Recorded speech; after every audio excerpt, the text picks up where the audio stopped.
Missionaries of Charity is a Roman Catholic Latin Rite religious congregation established in 1950 by Mother Teresa.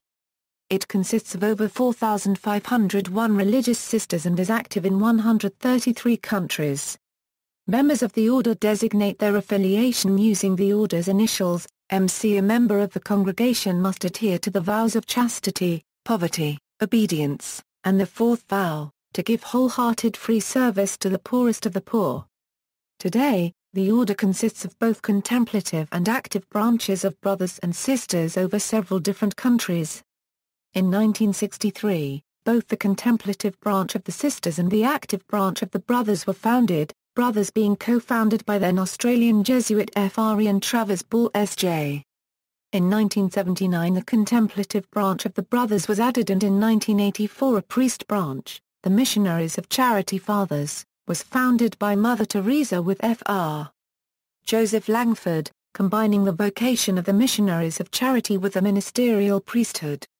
As with the sisters, the fathers live a very simple lifestyle without television, radios or items of convenience. They neither smoke nor drink alcohol and beg for their food. They make a visit to their families every 5 years but do not take annual holidays. Lay Catholics and non-Catholics constitute the Co-Workers of Mother Teresa, the sick and suffering co-workers, and the Lay Missionaries of Charity. Missionaries care for those who include refugees, ex-prostitutes, the mentally ill, sick children, abandoned children, lepers, people with AIDS, the aged, and convalescent. They have schools run by volunteers to educate street children. They run soup kitchens, as many other services as per the community's needs.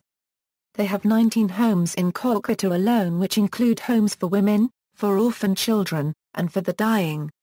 An AIDS hospice, a school for street children, and a leper colony. These services are provided, without charge, to people regardless of their religion or social caste.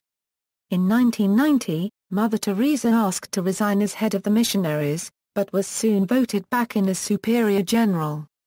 On March 13, 1997, 6 months before Mother Teresa's death, Sister Mary Nirmala Joshi was selected the new Superior General of the Missionaries of Charity. Sister Mary Prema was elected to succeed Sister Nirmala during a general chapter held in Calcutta in April 2009. Foundation. On October 7, 1950, Mother Teresa and the small community formed by her former pupils was labelled as the Diocesan Congregation of the Calcutta Diocese, and thus received the permission from the Vatican to exist as a church subject. Their mission was to care for the hungry, the naked, the homeless, the crippled, the blind, the lepers, all those people who feel unwanted, unloved, uncared for throughout society, people that have become a burden to the society and are shunned by everyone. It began as a small community with 12 members in Calcutta, and today it has over 4,500 sisters running orphanages, AIDS hospices, charity centers worldwide, and caring for refugees, the blind, disabled, aged, alcoholics, the poor and homeless, and victims of floods, epidemics and famine in Asia, Africa, Latin America, North America, Europe and Australia. In 1965, by granting a decree of praise, Pope Paul VI granted Mother Teresa's request to expand her congregation to other countries. The congregation started to grow rapidly, with new homes opening all over the globe. The congregation's first house outside India was in Venezuela, and others followed in Rome and Tanzania, and eventually in many countries in Asia, Africa, and Europe, including Albania. In addition, the first home of the Missionaries of Charity in the United States was established in the South Bronx, New York. In the USA, the Missionaries of Charity are affiliated with the Council of Major Superiors of Women Religious, a body of female religious, representing 20% of American nuns. They are identified by the wearing of religious habits, and loyalty to church teaching. By 1996, the organization was operating 517 missions in more than 100 countries and today is assisted by over 1 million co-workers and many donations from ordinary people. Becoming a missionary of charity, it takes 9 years to become a full-fledged missionary of charity. At the beginning, anyone interested in the life can come for a short-term come-and-see experience. If the young women still wish to join and are still considered possible candidates by the congregation, they enter aspirancy, focused on learning English for those who are not from English-speaking countries and deepening of their Christian life. It is followed by postulancy. They deepen their life of prayer and relationship with God along with their knowledge of life as a missionary of charity. The second year is more focused on the practical training for the mission life. After 2 years, they take temporary vows for 1 year, which are renewed annually. They also receive the blue-striped sari of the congregation and a metal crucifix as a sign of their spousal love for Christ. In the 6th year, they travel to Rome, Calcutta or Washington, D.C. for tertianship, a year of deep spiritual growth, at the end of which they make their final profession. Material goods. A sister's few possessions include 3 saris, 2 or 3 cotton habits, a girdle, a pair of sandals, a crucifix, and a rosary. They also have a plate, a set of cutlery, a cloth napkin, a canvas bag, and a prayer book. In cold countries, nuns may own a cardigan and other articles suited to the local climate such as a coat, scarf, and closed shoes. Quality of care provided in the home for the dying in Calcutta. The quality of care offered to terminally ill patients in the home for the dying in Calcutta was the subject of discussion in the mid-1990s. Some British observers, on the basis of short visits, drew unfavourable comparisons with the standard of care available in hospices in the United Kingdom.